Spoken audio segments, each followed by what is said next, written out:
शांतीचा संदेश देणारे तथागत भगवान गौतम बुद्ध यांच्या चरणी मी नतमस्तक होतो। भारतरत्न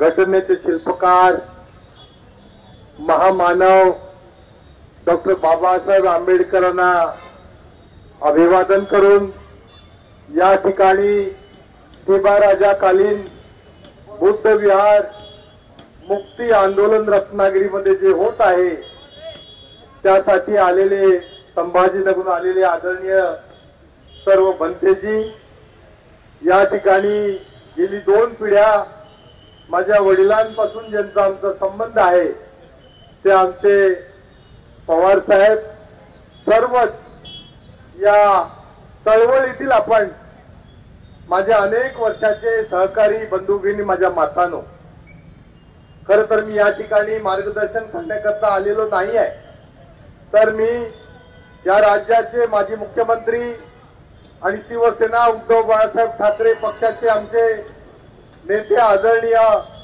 उद्धवजी ठाकरे साहेबांचा निरोप आपल्याजवळ घेऊन आलोय।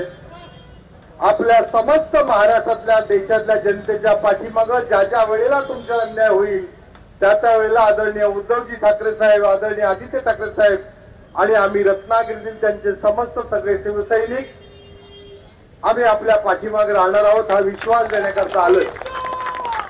मी फार या ठिकाणी वेळ घेणार नाही आहे, फक्त एवढंच मी या ठिकाणी सांगेन की एक लबाड लांडगा गेली 21 वर्ष या रत्नागिरीवर राज्य करतोय।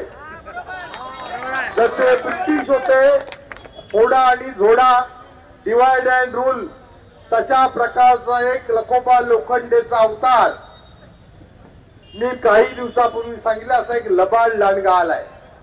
तो जाती जातीमध्ये, भावकी भावकीमध्ये, सगळ्या ठिकाणी, जरांगीच्या ठिकाणी पण हेच आणि ओबीसीच्या ठिकाणी पण हेच, गाड्या पाठवायला आहेत आणि तुमच्यामध्ये फूट पाडायला वेगळा ट्रस्ट तयार करायला पण हेच। तर मी हात जोडून विनंती करायला आलोय तुमच्या सगळ्या नाती बांधवांना, सगळ्या अनुयायांना की या लबाड लांडग्यापासून आपण सावध राहिलं पाहिजे। आणि या ठिकाणी पवार साहेब बोलले जागा आम्हाला द्या, कोणत्या बापाची, यांच्या जागा, जागा तुमची आमची, महामानव डॉक्टर बाबासाहेब आंबेडकरांनी दिलेल्या घटनेच्या अधिकारांना आपली जागा आहे। आणि त्यामुळे या ठिकाणी हे जे काही बौद्ध विहार या ठिकाणी होणार आहे ते आपलंच झालं पाहिजे, त्याच्याकरता जे जे योगदान लागेल त्याच्यासाठी आम्ही आपल्या पाठीमागे आहोत। आज पाठिंबा आणि विश्वास थांबतो। जय हिंद, जय महाराष्ट्र, जय भीम।